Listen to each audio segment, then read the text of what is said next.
Hey guys, Spirit of the Law here. In this video, we're going to go down a bit of a rabbit hole into the new bonus giving heavy scorpions plus 5 HP, going from 50 to 55.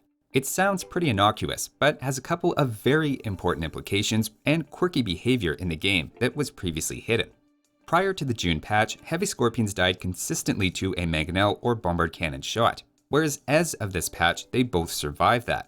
It sounds like a very straightforward improvement, putting them just a little over an important threshold, that is, until you look deeper. Sometimes the mangonel takes one shot and sometimes two, under the exact same conditions, which right away is a little strange. Meanwhile, theoretically the bombard cannon should still be taking them out in one attack, but they don't, with at least one person noticing that in the comments. So what's going on there? Well, we'll look into each of these cases and see what it tells us about all three of these units. To start with the mangonel, it deals 40 melee attack and has plus 12 against siege units. For its part, the heavy scorpion has 0 melee armor and takes anti-siege bonus damage, so it sounds like the mangonel should be doing 52 damage against the heavy scorpion's 55 HP and end with 3 HP. But here's the thing. If we try this multiple times, we get a lot of different outcomes. Here, instead of 3 HP left, we see 2, 1, 3, 1, 3, and 2. These numbers change each time I try it, but are always in that range. What we haven't accounted for yet are the mangonel's 5 extra hidden projectiles amid its main attack. These are random and sometimes hit our scorpion and sometimes not. Theoretically, this gives the mangonel anywhere from 52 to 57 attack, and rarely we will see a scorpion go down from this if it's standing still. One thing we can do to help the odds though is move the scorpion forward toward the mangonel after it fires, as the extra projectiles seem to favor the closer side. This isn't a new observation, as I've noted it as far back as the Ethiopian Civ overview, where if you look at the damage to units closer than where you aim, you get 39 or 47 damage in this case, and the tile behind where you're aiming takes about 20% less, showing some bias to damage closer rather than farther.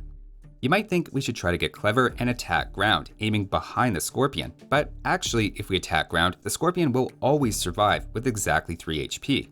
That's because with attack ground, those 5 extra projectiles don't count. We have just the regular 52 damage, and the extra ones are actually ignored as a subtle disadvantage for using attack ground that normally doesn't have a big impact, and didn't when the heavy scorpion had 50 HP, but now that it has 55, the numbers line up, so that is important.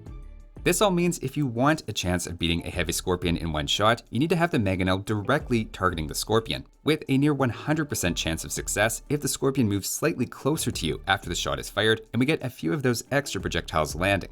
So far, this is maybe a little odd, but is not confusing upon close inspection. Where things go off the rails is with the bombard cannon. Bombard cannons have 40 melee attack and plus 20 versus siege units, whereas our friendly heavy scorpion has 55 HP and 0 melee armor, meaning it should be taking 60 damage and dying every time. That does not happen though, and in fact it survives one direct shot without fail. Even more interestingly, it doesn't always survive with the same HP, and has anywhere from 2 to 6 left over, meaning between 7 and 11 of the bombard cannon's damage is just disappearing into the ether, with no hidden armor to explain it. The bombard cannon also has 100% accuracy, so it's not that it's missing, and most confusingly, it has none of those invisible minor projectiles that were making the mangonel do inconsistent damage. The real twist though is if you attack ground aiming at the scorpion, there's no missing damage, taking the full 60 we expect. From especially this test, I think I figured out what's going on, so let's try another, here having the scorpions move forward slightly after the bombard cannon fires. And what do you know, one of the scorpions is destroyed, with 3 of them having 2 HP left, meaning they took more damage than if they were standing still. To me, it's starting to be a bit obvious what's going on, and where to find our missing damage, so I have one last experiment to run. Here I have 2 scorpions back to front, and the bombard cannons are going to aim for the scorpion in the front. Notice all of the scorpions survive, with that 7 to 11 missing damage we saw before. Now let's reset and aim for the scorpion in the back. If I'm right, the scorpions in the front will die, and that is exactly what happens. I believe the solution to the mystery of the missing damage is that despite having 100% accuracy, bombard cannons and mangonels are aiming in the wrong spot, technically a little closer than they should be. It's still close enough that the target takes most of the blast damage and it's hardly noticeable, but it's off by far enough in this case that heavy scorpions specifically can survive despite dying on paper.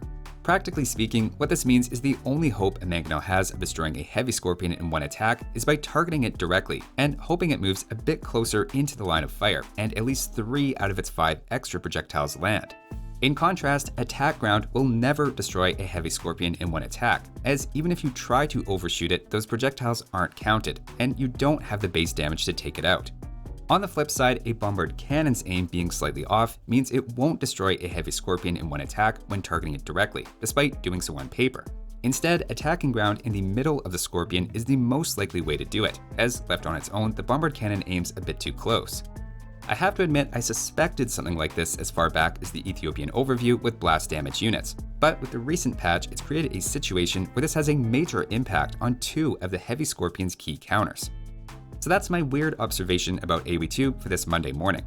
Normally, I'd want to pull this thread a bit more and look for other examples of blast damage or misaiming, but truthfully, I've been a little overwhelmed the last week with a final paper for my master's, and we'll have to keep this video short and get back to that. I couldn't not look into this once the question was raised though, and shout out to the people who did. Thanks for watching, and I'll see you next time.